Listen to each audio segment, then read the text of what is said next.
Hello प्यारे दोस्तों, easy tricks में आपका स्वागत है। दोस्तों आज की क्लास में हम लोग देखेंगे कंप्यूटर का फंक्शन की या फिर शॉर्टकट की जो यूज किया जाता है उसके बारे में, क्योंकि दोस्तों इससे हमारे एग्जाम में बार बार क्वेश्चन पूछा जाता है कि F5 का काम क्या है या फिर कंट्रोल एल्ट ये सारे के काम क्या है। तो यहाँ पे हम लोग देखेंगे, जैसे पूछ दिया कंट्रोल भी, कंट्रोल सी, कंट्रोल बी, तो ये सारे चीज़ को मैं बहुत ही आसानी तरीके से मैं याद कराने की कोशिश कराऊंगा।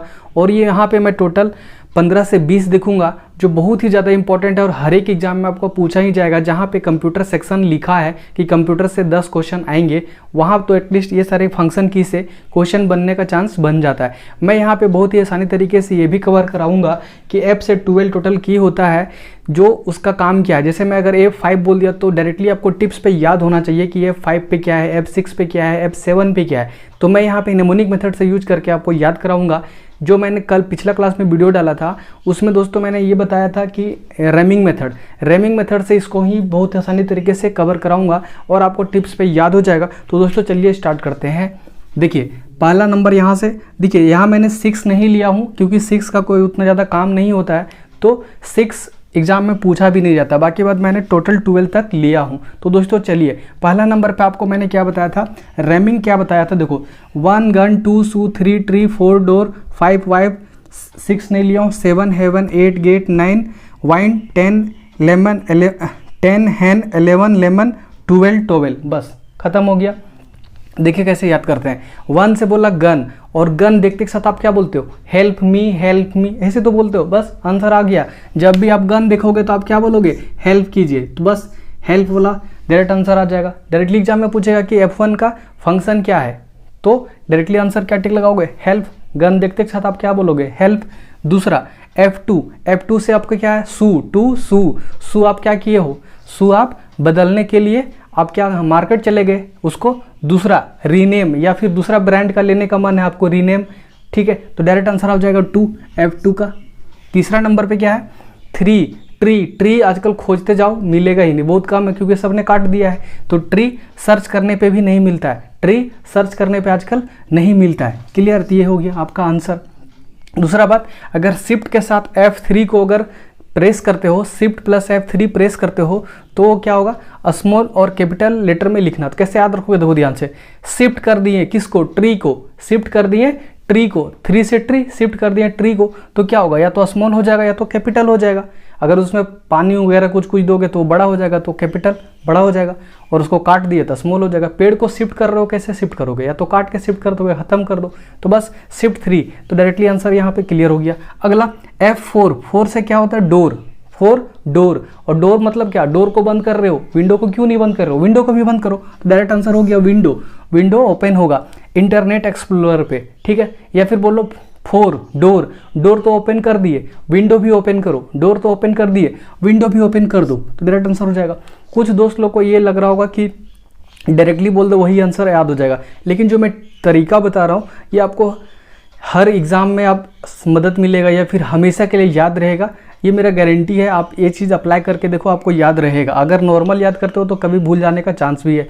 और कुछ लोग ये बोलेंगे कि सर मैं कंप्यूटर, मतलब जो वैसे लोग बोलेंगे कि ये तो डायरेक्टली आसान ही याद ही रहता है, तो ये याद किनको रहता है, जो पर डे लैपटॉप यूज करते हैं और ये शॉर्टकट की यूज करते हैं, उनके लिए तो आसान है। लेकिन सबको तो नहीं यूज करता ना, जो गवर्नमेंट का तैयारी कर रहा है वो तो नॉर्मल मोबाइल ही रखता है और उसी में सब कुछ कर लेता है। तो ये उनके लिए है, ना कि उनके लिए जो पर डे यूज करते हैं। उनको तो आसान लग रहा होगा तो बोलेगा ये क्या ट्रिक लगा रहा है, ठीक है। तो आपको अगर आपको ज़रूरत है तो आप देखिए यहाँ पे, ठीक है। F5 से क्या बोला था, वाइफ, और वाइफ में क्या बोला था, वाइफ को रिफ्रेश करते रहो हमेशा। कभी रेस्टोरेंट ले जाओ, कहीं बाहर घूमने ले जाओ, तभी, नहीं तो तबाह हो जाओगे खुद, ठीक है। तो बस 5 से वाइफ, और वाइफ को हमेशा रिफ्रेश करना है, तभी खुश रहेगी। कभी रेस्टोरेंट ले जाओ, कभी घूमने ले जाओ, हमेशा रिफ्रेश करते रहो। अगला F7 मतलब 7, हेवन में जाने के लिए क्या करना पड़ेगा, हेवन मतलब क्या होता है, स्वर्ग, हेवन मतलब स्वर्ग में कैसे जाओगे, जब आपका जॉब लग जाएगा। और जॉब कैसे लगेगा, स्पेलिंग और ग्रामर पे आप ध्यान दो, तो आपको फटाक से जॉब लग जाएगा। 7 हेवन, डायरेक्ट आंसर। 8 गेट, और गेट पे हमने क्या रखा है, रोबोट को रखा है, गेट पे हमने क्या रखा है, रोबोट को रखा है, तो बस 8 से रिबोट हो जाएगा। या फिर ऐसे भी कर सकते हो, देखो यहाँ पे आपको 8 का सिंबल दिख रहा है, ऐसे रिबोट लिखोगे ना, बस REBOT डायरेक्टली करो। देखो ध्यान से, आपको यहाँ पे ये शेप आपको दिख रहा होगा, जैसे मैंने कर दिया RE, देखो हो गया, और यहाँ B लगा दो, रिबूट। देखो ये वाला 2 O दिख रहा है, 8 जैसा दिख रहा है, देखो मैंने यहाँ पे दिखा है, तो बस आपको रिबूट में ही 8 का सिंबल दिखेगा। तो ऐसे भी याद कर सकते हो, या फिर ऐसे करो, रैमिंग मेथड से कैसे करोगे, 8 गेट पे रोबोट को रख दो, डायरेक्ट आंसर याद हो गया। अगला दोस्तों, ये बहुत बार पूछा गया एग्जाम में क्वेश्चन, तो इसको याद ही रखना। वाइफ को फ्रेश करना है, रिफ्रेश, डायरेक्ट आंसर, रिफ्रेश करते रहो हमेशा। F9, 9 से वाइन, और वाइन जब पियोगे तो मैं तुम्हें हटा दूंगा, रिमूव कर दूंगा। हमें जैसे कोई ऑफिस में बोलता है ना कि अगर वो शराब पिएगा, वाइन पिएगा तो रिमूव कर दूंगा उस ऑफिस से, तो बस 9 वाइन पियोगे तो रिमूव कर दूंगा। तो रिमूव सिलेक्टेड पोर्शन, मतलब जब ऑफिस में बहुत लोग काम करें तो उसको थोड़ी हटाएगा, जो वाइन पिएगा, तो बस रिमूव सिलेक्टेड पोर्शन, जो सेलेक्ट करोगे वही रिमूव होगा। F10 का काम क्या होता है दोस्तों, अगर शिफ्ट प्लस F10 करते हो तो राइट क्लिक होगा, माउस का जरूरत नहीं पड़ेगा, तो डायरेक्टली लगो। 10 हैन मतलब मुर्गी जब आएगी तो माउस काम नहीं करेगा, चूहा काम नहीं करेगा, तो डायरेक्ट आंसर होगा। तो राइट क्लिक के यूज करने के लिए ये कर सकते हैं, ये भी हो गया। अगला F11 फुल स्क्रीन के लिए। 11 लेमन पीते के साथ, अगर लेमन का जूस पीते के साथ आपको क्या है, या फिर लेमन को चाटते हो तो क्या होता है, पूरा दिमाग खुल जाता है, फुल स्क्रीन। और F12 से क्या होता है, सेव एज। 12 से टोवेल को सेव करके रखो, ठीक है, डायरेक्ट आंसर। आगे देखिए, ये भी हो गया। कंट्रोल X, सेलेक्टेड आइटम को क्या करना है, काटना है। तो देखो, अगर आपका ये कॉपी है, ये सीट है, कॉपी का सीट है, और एग्जामिनर आपका चेक कर रहा है, अगर ये आंसर यहाँ पे गलत लिखे हो तो वो क्या करेगा, क्रॉस कर देगा, काट देगा। क्या करेगा, काट देगा, आंसर आ गया। कंट्रोल प्लस X करेंगे तो X किसका सिंबल है, काटने का सिंबल है, काटने का, तो बस सेलेक्टेड आइटम को काटना है। कंट्रोल C से कॉपी, ये तो नाम में ही पता है। अब कंट्रोल B बोलेगा तो वो बोल्ड हो गया, तो ये सब मैं याद नहीं कराऊंगा। कंट्रोल C से कॉपी करना, हाँ ये भी से यहाँ नहीं हो रहा है तो इसको मैं याद कराऊंगा। बेस्ट, देखो ध्यान से, पेस्ट वेस्ट, देखो बेस्ट नहीं करो, देखो एक्चुअली वेस्ट होता है, लेकिन आप दिमाग में पढ़ो वेस्ट, तब वेस्ट, जिसको मान लो इंग्लिश नहीं आता वो डायरेक्ट बोले वेस्ट कर रहे हो, वेस्ट में भी आ रहा है। और वेस्ट क्या नहीं करो, पेस्ट को वेस्ट नहीं करो, बस पेस्ट मतलब कौन सा होता है, पेस्ट का मतलब क्या होता है, कुछ भी टूथपेस्ट या फिर किसी तरह का पेस्ट ले सकते हो, ठीक है। वेस्ट नहीं करना है पेस्ट को, किसी भी चीज़ को पेस्ट करके करते हैं ना, कॉपी पेस्ट जो बोलते हो आप। कंट्रोल ए से क्या होता है, पूरा ए सिलेक्ट हो गया, पूरा से सभी को टेक्स्ट को सेलेक्ट करना है तो ए कर दो, ठीक है।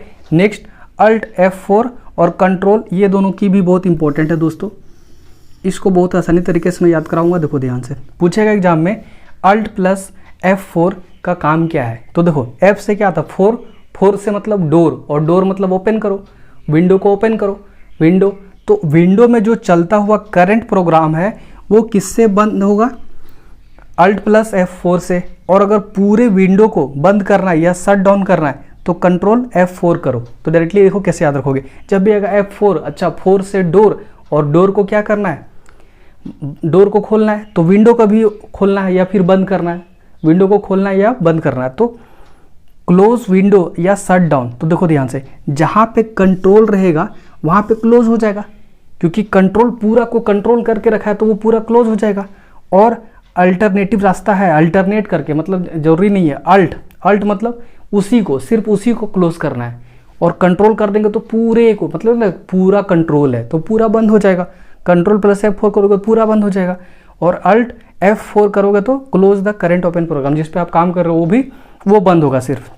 और देखिए कंट्रोल Z से क्या होगा, अंडू। कैसे याद रखना है कि मुझे तो Z प्लस सिक्योरिटी मिली है, आने दो देख लूंगा, जैसे बोलता है आने दो देख लूंगा, आने दो देख लूंगा, मुझे तो Z प्लस सिक्योरिटी मिला है, तो कंट्रोल प्लस Z क्या होगा, आने दो अंडू, डायरेक्ट आने दो अंडू, ठीक है।